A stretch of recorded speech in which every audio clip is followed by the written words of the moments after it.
Nous nous rendons dans le local où notre contact doit récupérer les faux papiers. Notre intermédiaire a prévenu qu'il ne viendrait pas seul. Il fait passer notre journaliste pour sa fiancée. La première pièce présentée est la quittance EDF pour laquelle nous avions avancé une somme de 150 €. Elle vient de l'EDF, cette... C'est garanti, c'est l'EDF. D'accord. Ça vient de l'EDF, c'est pas une photocopie, c'est rien du tout, c'est l'original. La quittance qu'il nous remet est un document rare. Il ne s'agit en effet pas d'une fausse, mais d'une vraie quittance EDF. Cet imprimé vierge a donc été obtenu grâce à un complice travaillant dans l'entreprise publique. Il nous remet ensuite la carte d'identité. Nous l'avions payée 300 €. À première vue, cette fausse carte ressemble à une vraie. Même taille, même couleur, plastique de bonne qualité. Seul petit défaut, les caractères d'imprimerie légèrement différents. Pour cette fausse carte, notre journaliste Corinne Langlois a choisi une nouvelle identité. Elle s'appelle désormais Nathalie Desmoulins. Sur la quittance EDF, remplie elle aussi avec le faux nom, nous avons indiqué une adresse où Nathalie Desmoulins n'habite pas, mais où elle pourra passer prendre son courrier. Fausse carte d'identité, fausse attestation de domicile. Pour ouvrir un compte en banque, il ne manque plus maintenant qu'un faux bulletin de salaire. Un jeu d'enfant, il suffit d'acheter un logiciel dans le commerce. Je viens pour un logiciel. Je serais intéressé par une fuite comptable. Vous avez ça? Vous voulez quoi comme la compta, la paye et tout ça? Non mais moi en fait ce qui m'intéresse c'est un logiciel pour la paye. Est-ce qu'on peut faire un bulletin de salaire avec ça? Oui bien sûr. C'est compliqué, il faut être comptable pour ça ou quoi? C'est déjà tout préparé, après il y a plusieurs modèles différents. Donc en fait n'importe qui peut s'en servir. Il n'y a pas besoin d'être comptable pour... Ok, merci. Rien de plus facile en définitive que de fabriquer ses propres fiches de paye. Il suffit de posséder un petit ordinateur et une imprimante. Après avoir installé le logiciel, nous commençons à remplir les cases. D'abord le nom du salarié fictif. Il faut ensuite choisir un salaire, suffisamment élevé pour obtenir des crédits intéressants, mais pas trop pour ne pas éveiller les soupçons. La somme couramment choisie par les escrocs tourne autour des 4 000 €. Avec ces 3 bulletins de salaire, plus vrais que nature, le dossier de Nathalie Desmoulins est complet. Nous pouvons maintenant ouvrir un compte dans une banque. Nous choisissons une enseigne qui a longtemps été la cible principale des escrocs. La scène est tournée en caméra cachée. Bonjour, ce serait pour une ouverture de compte? Qu'est-ce qu'il faut exactement comme document? D'accord. Vous avez votre identité sur vous? Oui. Notre journaliste présente sa fausse carte d'identité. Nous sentons que le conseiller financier a un doute, mais il ne dit rien. Nous le mettons alors sur la piste. Ça vous paraît bizarre ma carte d'identité? Ouais. Ah bon? Pourquoi ça se voit? Ouais. Ouais, ça me paraît bizarre. Qu'est-ce qu'elle a? Je sais pas, je peux pas vous dire. Depuis tout à l'heure je la regarde, c'est rien. Les lettrines sont bizarres, il y a des espaces avant les virgules, elle est bizarre. Même la photo, elle est bizarre. Le conseiller financier a vu juste.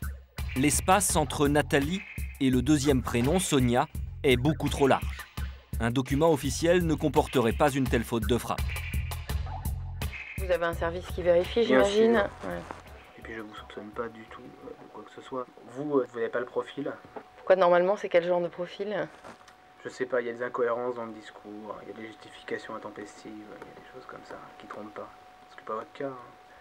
Pour y arriver, il faut avoir un vrai réseau, quoi. Enfin, c'est devenu compliqué maintenant.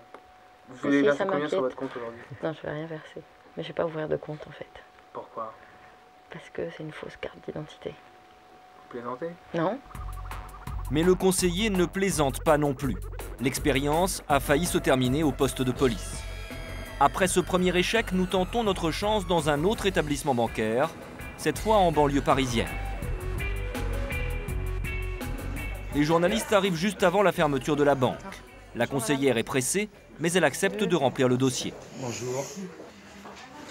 J'ai 3 fiches de salaire.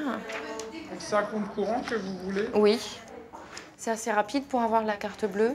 Vous comptez en gros une semaine à 10 jours. D'accord. Donc là, le découvert que je pourrais avoir, c'est quoi? C'est 1000 €. Cette dame n'a aucun doute sur la carte d'identité. Les employés de banque ne sont pas formés pour détecter les faux papiers. Elle nous ouvre donc un compte sans la moindre difficulté. En quelques minutes, le tour est joué.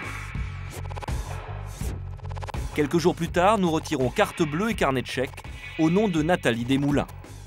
Avec une mise de départ de 400 € pour les faux papiers, nous voilà donc en possession d'une carte bleue et d'un chéquier qui vont nous permettre d'effectuer des achats sans argent et en toute impunité, puisque Nathalie Desmoulins n'existe pas. Nous tentons l'expérience dans un grand magasin. Nous décidons d'acheter un téléphone portable qui vaut 238 €. Hein? C'est ça pour nous, 238 ? D'accord. Vous le remplissez Et là, surprise, le chèque doit être contrôlé par un vigile, ainsi que notre carte d'identité. Le vigile a des doutes, la carte d'identité lui paraît suspecte. Vous êtes formé pour détecter les fausses cartes ? Non, c'est parce que moi, c'est un peu drôle, quoi. C'est bizarre. Qu'est-ce qu'elle a de bizarre ? Je sais pas, moi, je trouve ça, c'est un peu... Parce que t'as déjà au moteur. Regarde. Ouais, la mienne. Ouais, ça fait... Ouais, c'est pas de la même couleur. Hein. Ouais, Ouais, bon, ça veut rien dire. Hein. Ouais. En fait, c'est parce que vous avez beaucoup de vols, c'est ça ? beaucoup de vols, beaucoup de fausses cartes bleues. Fausse carte bleue ? Le vigile décide de demander conseil à son collègue. Bonjour. Bonjour. Bonjour. Regarde, moi, je vais monter ma carte. Ouais, c'est marrant parce que c'est pas les mêmes lettres. C'est pas les mêmes. Regarde. Mais vous en avez Mais souvent, vous ou pas êtes formé, monsieur, pour ça ou Sur le billet, oui. sur les billets ? En fin de compte, malgré les doutes, la carte d'identité est acceptée. Les vigiles craignent de froisser les clients. Notre démonstration est faite.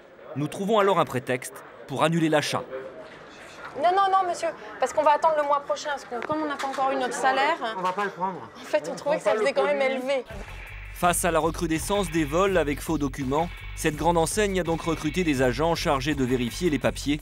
Mais manifestement, le système n'est pas infaillible. Ces ouvertures de compte sous une fausse identité ne sont pas seulement le fait d'individus isolés. Ces dernières années, de nombreux réseaux se sont constitués. Ces réseaux n'achètent pas un seul pack de faux papiers, comprenant carte d'identité, justificatif de domicile et bulletin de paie.